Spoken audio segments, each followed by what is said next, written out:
Fala aí, fanático vascaíno, fanática vascaína. Bom encontrar você aqui para a gente começar o papo do nosso Café Vascaíno, falando sobre a nossa paixão. Dia 3 de dezembro de 2025, vamos aos destaques. Time bipolar.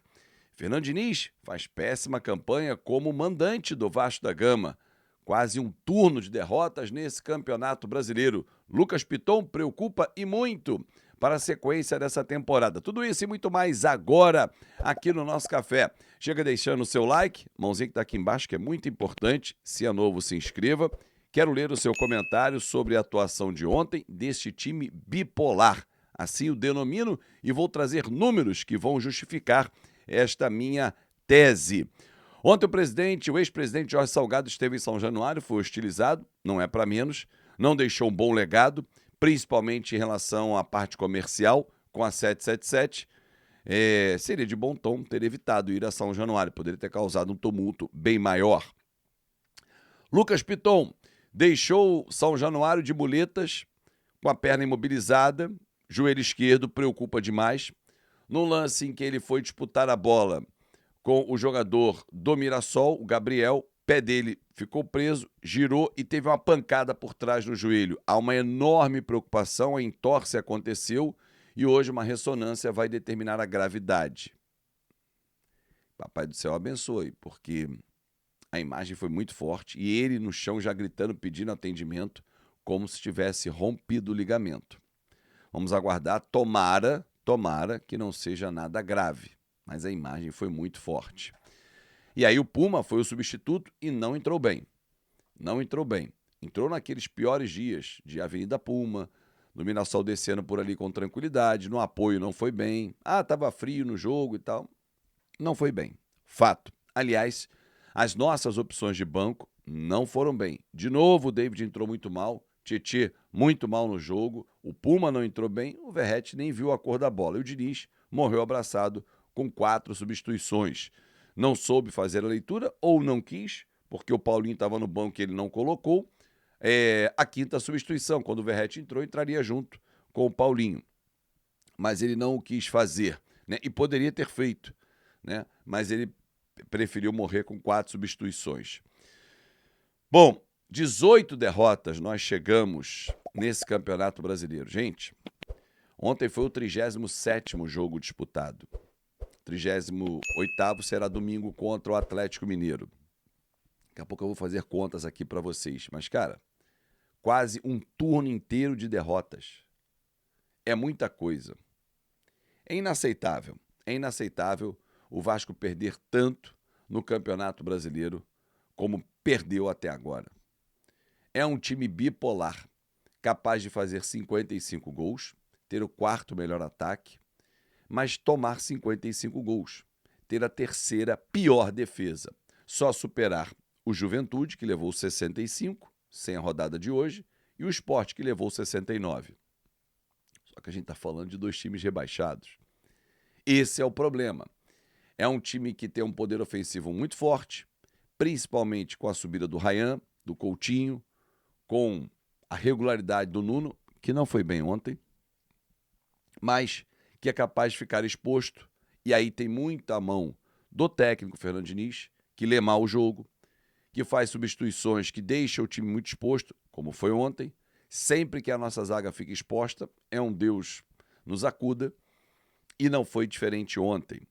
Cara, como é que o Vasco tem o 4º melhor ataque da competição, só superando o Flamengo, que é um virtual campeão brasileiro, Palmeiras, que é um 2º colocado, e o Mirassol, que ontem nos venceu?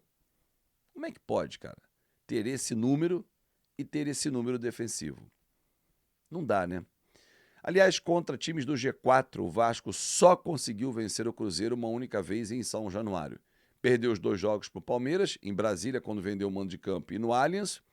Perdeu os 2 para o Mirassol, lá e cá. Empatou os 2 com o Flamengo e venceu um do Cruzeiro, perdeu o outro. Ou seja, o Vasco disputou 2, 4, 6 jogos, né? Contra a equipe, aliás, 6 não, 8 jogos contra os times do G4. Ou seja, ele teve 24 pontos em disputa. Ganhou apenas 5. 20%. É sério isso, cara? É sério isso? Pouco mais de 20% de aproveitamento contra o G4?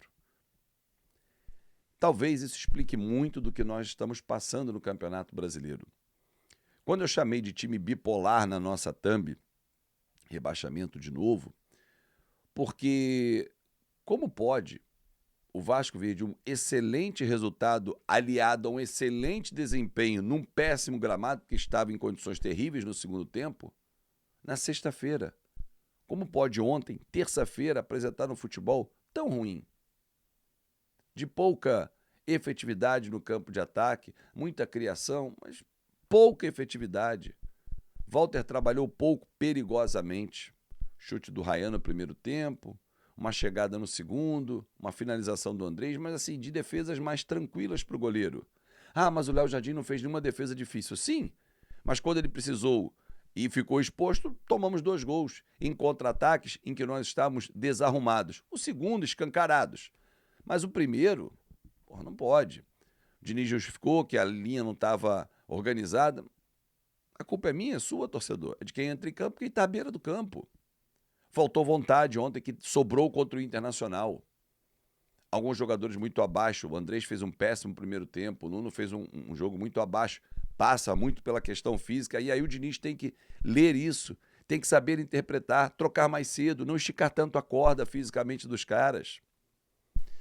Cara, o Diniz em São Januário, números trazidos até pelo Joel, do Colina em Foco, são 13 jogos, 5 vitórias, 5 derrotas e 3 empates. Ou seja, de 39 pontos disputados, o Vasco conquistou, com ele, apenas 18. Não pode ser normal. Abaixo de 50% em São Januário. Aliás, o Vasco é o... Eu anotei aqui, rapaz, é um time bipolar mesmo. 13º melhor mandante. Dos 19 jogos disputados, nem todos foram em São Januário. Palmeiras e Botafogo foram em Brasília. Flamengo e Fluminense foram no Maracanã. Mas dos 19 como mandante, 8 vitórias, 4 empates e 7 derrotas. 31 gols marcados, 26 gols sofridos. 28 pontos conquistados. Cara, não é rendimento que pro Vasco ter. 7 derrotas é demais em casa. Para você ter uma ideia, o Mirassol, nosso adversário de ontem, está invicto em casa. 16 vitórias e 2 empates. Pode terminar invicto, o último jogo é com o Flamengo, que se for campeão hoje, vai jogar tranquilo. Vai com o time sub-20. Visitante, o Vasco é o 7º melhor. 18 jogos, 5 vitórias, 2 empates e 11 derrotas. 24 gols marcados, 29 sofridos, apenas 17 pontos conquistados. Hoje é secar. Red Bull Bragantino pode nos ultrapassar, recebe o Vitória em casa, Vitória que vem numa arrancada. O Galo recebe o Palmeiras e o Ceará vem para enfrentar o Flamengo. Hoje nós estamos na 11ª posição, mas podemos cair na tabela e ficar bem perto do Internacional, que joga fora de casa com o São Paulo, da zona de rebaixamento. É sério que nós vamos chegar na última rodada, onde pensamos até em poupar. Não, vencer no Mirassol, pensar em poupar, porque já na quinta tem o jogo com o Fluminense, mais de 50 mil ingressos vendidos, para o segundo jogo 15 mil. Mas com essa atuação mequetrefe, não acho sinceramente que o torcedor vascaíno mereça isso. Um time bipolar, ganha muito bem do Inter e perde para o Mirassol, que é mais time que o Vasco, garantiu vaga na fase direta de grupos da Libertadores. Mas, eu não estou falando do resultado, estou falando da atuação. Que discrepância de sexta para terça-feira. Não pode nem colocar a conta no cansaço. Porque o Mirassol jogou sábado, perdeu para o Vitória, debaixo de sol, em Salvador, e veio aqui e aproveitou bem. Belo técnico, Rafael Guanais, que sabe ler o jogo, o nosso. Não lê tão bem o jogo. Prepara bem, mas não vê as alternativas. Ah, o banco é ruim. Tudo bem. Não é da melhor qualidade, mas o Mirassol é espetacular? É para pensar. Mais tarde tem na conta KTO, meio-dia, e você viu aí passando várias vezes. A minha sugestão para hoje, para você fazer aquela sua aposta, tem Campeonato Brasileiro, Tem Premier League, tem Copa da Alemanha, enfim, tem La Liga, tem muitos jogos rolando pelo Brasil e pelo mundo. KTO.bet.br, vou deixar fixado aqui nos comentários o meu link para você dar aquela moral. E lembrando que já está rolando o grupo do WhatsApp VIP para você participar comigo, bater papo. Uma vez por mês vai ter um encontro com um ex-jogador do Vasco, né? Um online, um bate-papo, sorteio de brindes também, tem desconto em produtos do canal, enfim, tudo isso e muito mais lá no nosso grupo do WhatsApp VIP. Venha fazer parte, manda e-mail para mim aqui que eu informo você direitinho valores, planos mensais, semestrais e anuais, com brindes.